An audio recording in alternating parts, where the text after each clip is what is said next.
Entretien spécial.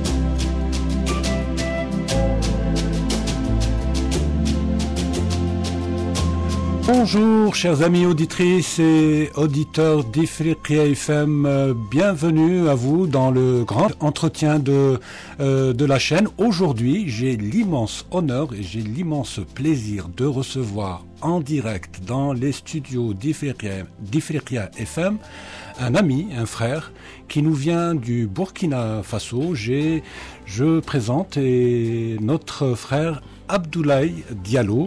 Abdoulaye Diallo, bonjour. Bonjour. Ça me fait énormément plaisir de vous recevoir dans les studios de notre chaîne. Et d'autant plus que c'est la première fois que vous venez à Alger. Absolument. Écoute, le plaisir, il est partagé. Hein. Je suis très heureux de retrouver mon cher ami Zine, que j'ai l'habitude d'inviter à Ouagadougou depuis plus d'une quinzaine d'années.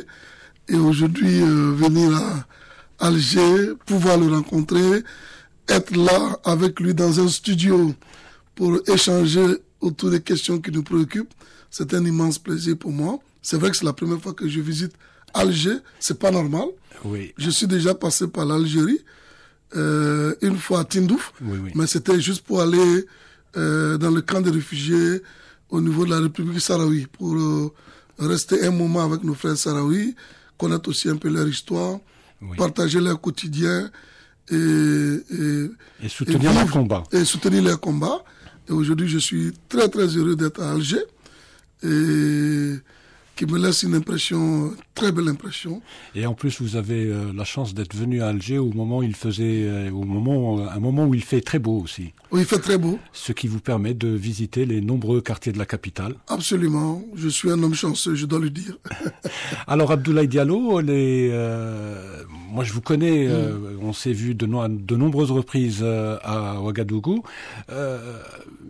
Il serait bien que vous vous présentiez et que vous disiez qui est Abdoulaye Diallo. Alors Abdoulaye Diallo, d'emblée, c'est un très grand monsieur qui fait énormément de choses pour le développement de la culture en Afrique, et vous êtes quelqu'un d'extrêmement important au Burkina Faso. Alors qui est Monsieur Diallo? Ça c'est peut-être vous que le dites.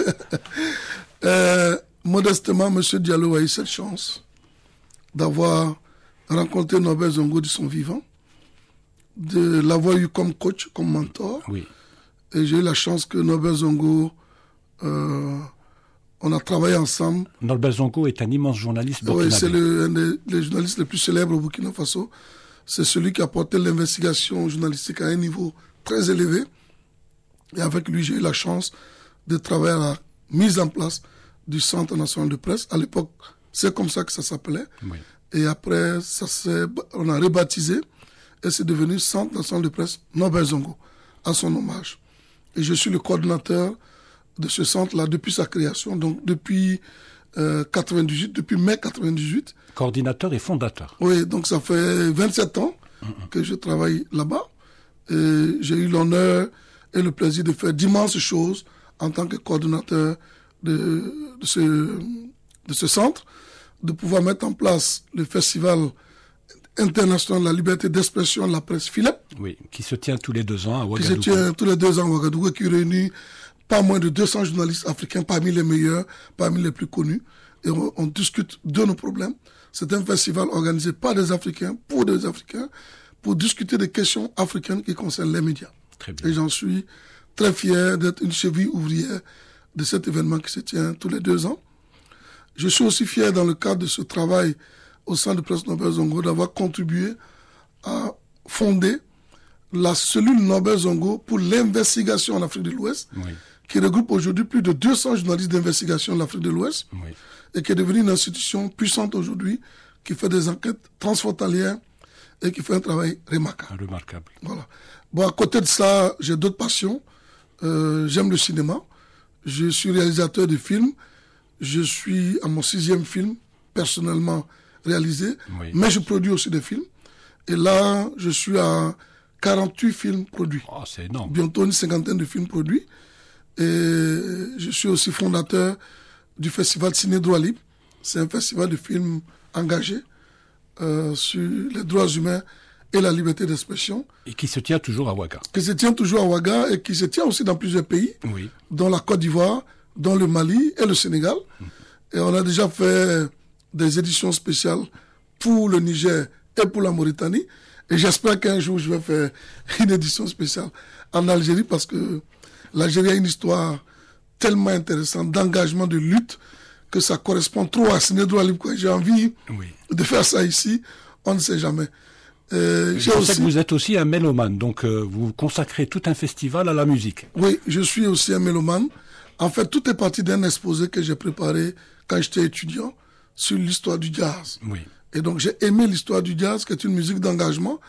Et puis, j'apprends qu'il y a un festival de jazz à Ouaga, en 92. Et moi, j'ai intégré ce festival comme bénévole. Et ensuite, j'en suis devenu le dirigeant, le président. Et j'ai apporté mon savoir-faire, mon expérience, ma créativité. Et j'en ai fait aujourd'hui un des festivals de musique les plus connus en Afrique, qui voit passer la plupart des grands noms de la musique africaine, les Alifa Touré, les Richard Bona, et tous les Cheikh Tidiane, les Salif Keita, les Sekouba Bambino, les Bembeya Jazz, tous les grands noms de la musique africaine du jazz sont passés par ce festival et je suis fier de pouvoir aussi expérimenter cette casquette. Donc je suis un homme à multiples casquettes, il faut le dire. Et il faut le dire aussi que le festival Jazz à Ouaga fait écho au festival de jazz qui se tient aussi pratiquement tous les 2 ans à Constantine. Oui, j'ai beaucoup entendu parler de ce festival de Constantine. Oui. Je ne l'ai pas encore visité et j'espère pouvoir le visiter et pourquoi pas établir un partenariat entre Jazz à Ouaga et Constantine. Mais ce qui est intéressant avec l'Algérie, j'ai eu la chance de rencontrer un ami très engagé, un mélomane, journaliste, acteur culturel, Adnan, et avec qui on a réussi quelque chose d'extraordinaire. 3 années de suite, on a fait venir des groupes Gnawa de l'Algérie qui ont donné de l'énergie, de l'amour. Les Burkinabés n'ont jamais oublié le passage des groupes Gnawa au festival Jazz à Ouaga. Ah ben c'est magnifique. Oui. Abdoulaye Diallo, donc vous êtes de passage à Alger. Est-ce que vous pourriez dire aux auditrices et aux auditeurs d'Ifriqiya FM qui nous écoutent partout en Afrique, là en ce moment, nous sommes en direct, les raisons de votre venue à Alger?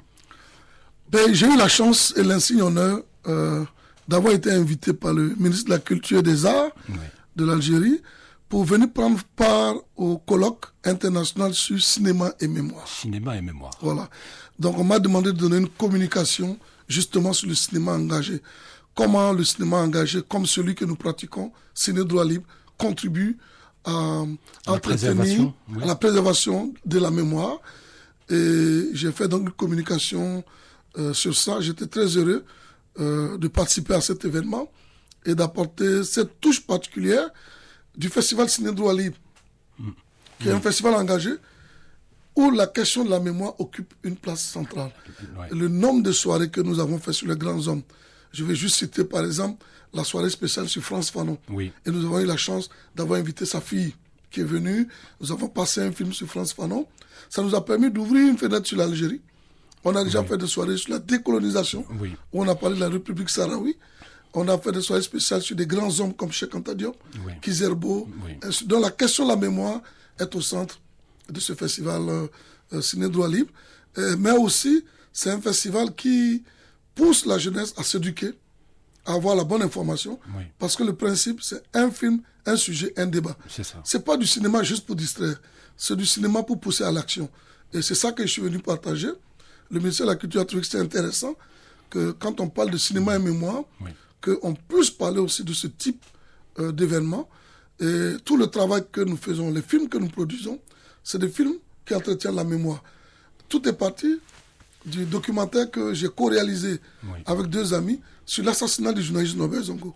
Qu'est-ce que nous a motivés? C'est la mémoire.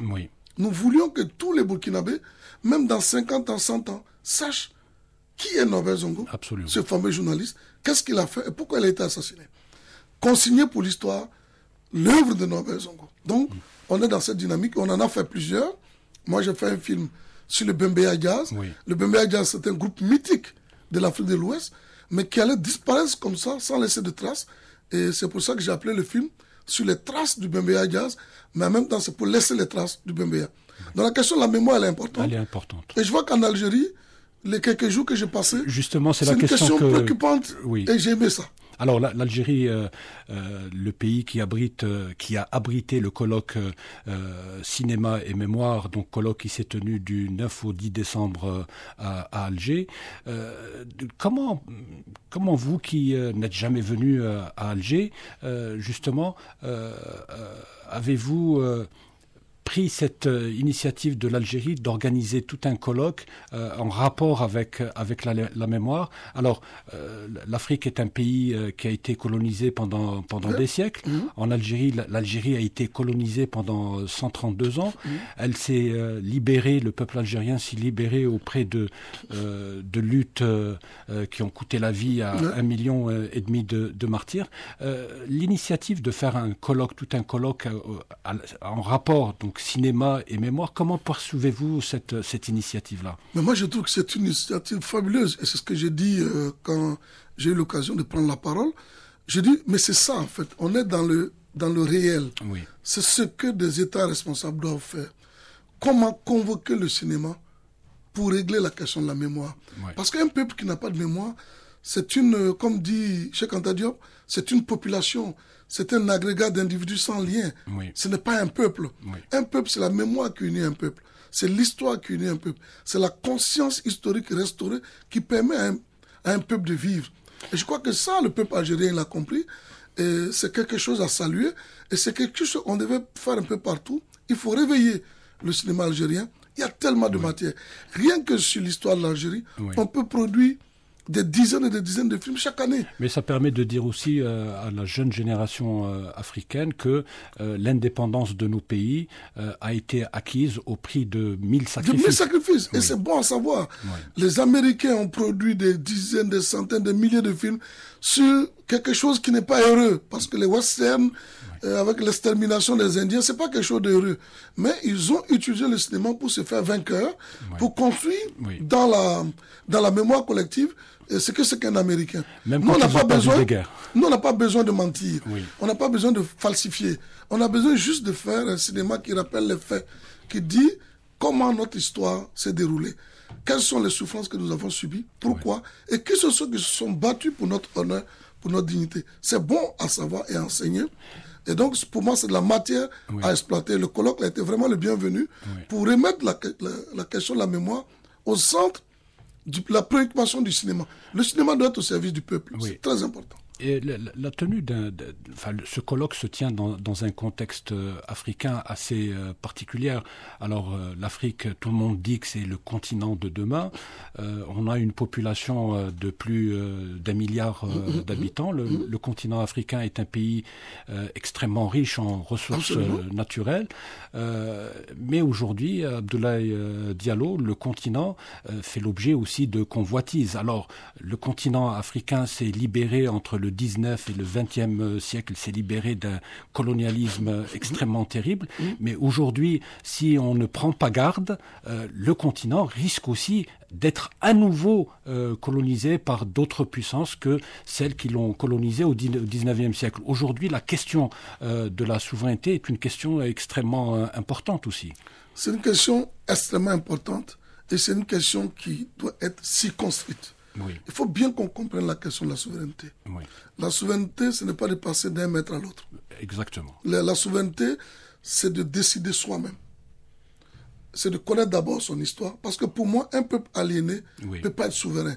La souveraineté, ce n'est pas une vue de l'esprit. C'est tout le combat de Frantz Fanon. De Frantz Fanon. Si tu n'es pas... Si tu ne connais pas ton histoire, tu ne sais pas d'où tu viens, tu ne pourras pas tirer les leviers de ta souveraineté. La souveraineté, ce n'est pas dire abat telle puissance et puis vive l'autre puissance. Non, ça, ce n'est pas de la souveraineté, c'est du n'importe quoi. Et donc, la question de la souveraineté, de toute façon, elle a été toujours posée. C'était le combat de Cheikh Anta Diop, de Frantz Fanon, de Kizerbo. C'est un combat que nous devons continuer toujours. Et on doit prendre tout le temps qu'il faut. C'est important d'éduquer le peuple, de connaître notre histoire. On n'a pas besoin d'aller trouver ailleurs. L'Afrique, objet de convoitise, c'est pas nouveau. Ça a été toujours le cas. Pourquoi l'esclavage, c'est ici qu'on vient chercher la main d'œuvre et tout ça? Depuis tout le temps. Pourquoi on se réunit à Berlin, on se fixe les règles, comment on va partager l'Afrique, comment on va l'exploiter.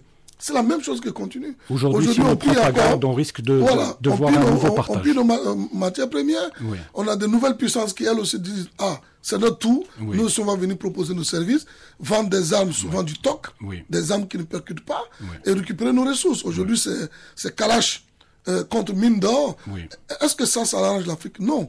Il y a un autre débat aussi, c'est la souveraineté numérique. Il y a un système aujourd'hui mondial qui est en train de s'unifier. Quel est le rôle et la place de l'Afrique dans ce système numérique? Absolument. Pourtant, nous avons les meilleurs ingénieurs. Pour moi, hein, l'Africain est naturellement un informaticien né. Parce que il sait déjà avoir plusieurs dimensions. Depuis son enfance, il sait que le monde, là, c'est plusieurs dimensions. Donc, il y a une aptitude naturelle à l'informatique, à maîtriser tout ce qui se passe au numérique. Mais c'est dommage que on traîne les pieds là-dessus. Pourtant, la vraie souveraineté, c'est là-bas. Oui. Abdoulaye Diallo, alors, on a parlé de l'importance du cinéma pour sauvegarder la mémoire, une mémoire faite de résistance, faite de sacrifices. La plupart des pays africains, pour se débarrasser, pour sortir du joug colonial, ont sacrifié des millions de personnes. On a aussi parlé, là vous venez de le faire, de la nécessité de numériser les anciens films, etc., pour que les prochaines générations puissent voir ce que leurs aïeux ont fait comme effort pour justement être indépendants, être libres. Est-ce que vous pensez aussi que le cinéma peut jouer un rôle justement pour rendre plus concret, plus intelligible les enjeux justement actuels et justement les dangers des convoitises des puissances vis-à-vis de l'Afrique? Absolument, j'en suis très convaincu. Quand on dit une image vaut 1000 mots, une simple image projetée peut expliquer une situation pour laquelle il faut 2 ou 3 livres. Donc l'image, c'est un gain de temps. Et aujourd'hui, la technologie nous permet d'avancer très vite avec l'image. Pour moi, on doit utiliser le cinéma comme un outil de décolonisation, un outil d'éveil de conscience. Et on doit investir dans le cinéma. Malheureusement, le cinéma africain est encore dépendant des financements européens. Étrangers. Et donc, évidemment, celui qui te donne l'argent, celui qui t'oriente. Si tu veux faire un film sur l'histoire d'une bataille qui s'est passée quelque part en Algérie, ça ne l'intéresse pas. Parce que lui, il n'a aucun intérêt. Par contre, c'est un intérêt pour le peuple algérien. C'est pour ça que l'État algérien doit être capable de mettre de l'argent pour financer ce genre de films, ce genre de séries qui permettent d'entretenir dans la conscience populaire l'histoire de l'Algérie. Je pense que on doit basculer vers ça. Parce que les autres, ce qu'ils ont fait, ils ont utilisé le cinéma pour fabriquer leur identité.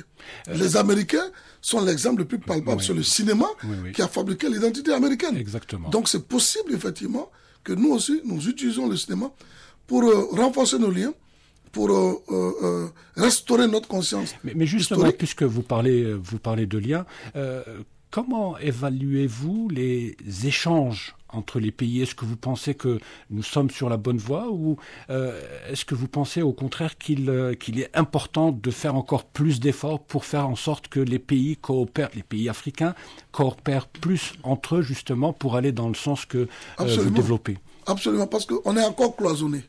On est toujours cloisonné entre francophones, anglophones et puis le Maghreb aussi de son côté. Les liens, moi je pense qu'un des pays qui a fait le plus d'efforts pour créer ce lien, c'est l'Algérie.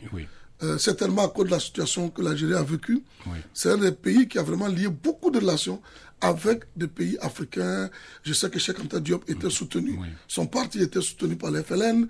On sait l'ANC, tout ça qui ont été soutenus. Je pense qu'il faut continuer à renforcer ça. Il faut jeter des passerelles, multiplier les passerelles entre les pays. Il faut que la culture soit utilisée aujourd'hui. Tu vois, avant, c'était des groupes armés, c'était des soutiens. Il faut que maintenant, ce soit sur le plan culturel. Il faut qu'on crée de vrais ponts culturels. Il faut aller vers une souveraineté culturelle. Absolument. Que nous, on découvre un peu plus la culture de nos frères du Maghreb, notamment de l'Algérie, et que, vice-versa, eux aussi comprennent un peu mieux le reste de l'Afrique noire, comment ça fonctionne, et voir aussi qu'il y a une ébullition. Les gens bougent, les gens ont envie, et certaines histoires peuvent inspirer. Moi, en tout cas, quand j'ai visité le musée du Moussaï, j'étais impressionné.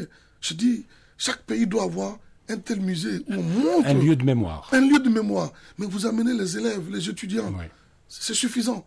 ils passent une journée, vous leur expliquez. Il y a quelque chose qui va se passer dans leur tête. Ils ne sont plus la même. Oui. Quand tu rentres, tu ne sors plus le même. Oui. Moi, je suis passé, la visite a été très vite, mais je ne suis pas sorti, je suis ressorti différent. Oui. Parce que quand je dis, et j'ai même dit à un ami, j'ai dit, l'Algérie n'a pas été colonisée. Oui. Elle a été occupée. Oui. Parce que... C'est une colonie de peuplement. Oui, pour moi... On a tout fait pour remplacer un peuple par un autre. Pour moi, les Algériens sont restés constamment dans la lutte. Oui, oui. Ils ont été simplement dominés à un moment donné, ils ont repris le dessus, ils ont repris leur destin en main. Et ça, cette histoire, elle est bonne à connaître. Oui. Elle est bonne à savoir, elle est bonne à enseigner. Oui. Parce que ça peut inspirer aussi d'autres peuples. Pour moi, il y a un gros travail à faire sur la mémoire au niveau de l'Afrique et de savoir qu'on a intérêt à s'unir pour être fort. Oui, mais justement, cela m'amène, comme nous n'avons... Le temps imparti à l'entretien est pratiquement écoulé, Abdoulaye Diallo. Cela m'amène à vous demander de lancer un message aux auditeurs d'Ifriqiya FM et par extension à tous les Africains. Si vous aviez un message à donner, lequel ça serait? Moi, je dis, il faut que chaque Africain, de quelque pays qu'il soit, comprenne que l'Afrique n'aura d'avenir que dans un État fédéral. Oui. Nous devons travailler pour faire basculer l'Afrique sur son destin fédéral. Oui. Parce qu'une Afrique unie, c'est la première puissance mondiale, celle qui va dicter sa loi au monde. Nous devons savoir que chacun doit poser un acte dans le sens d'unifier l'Afrique. Oui, très bien.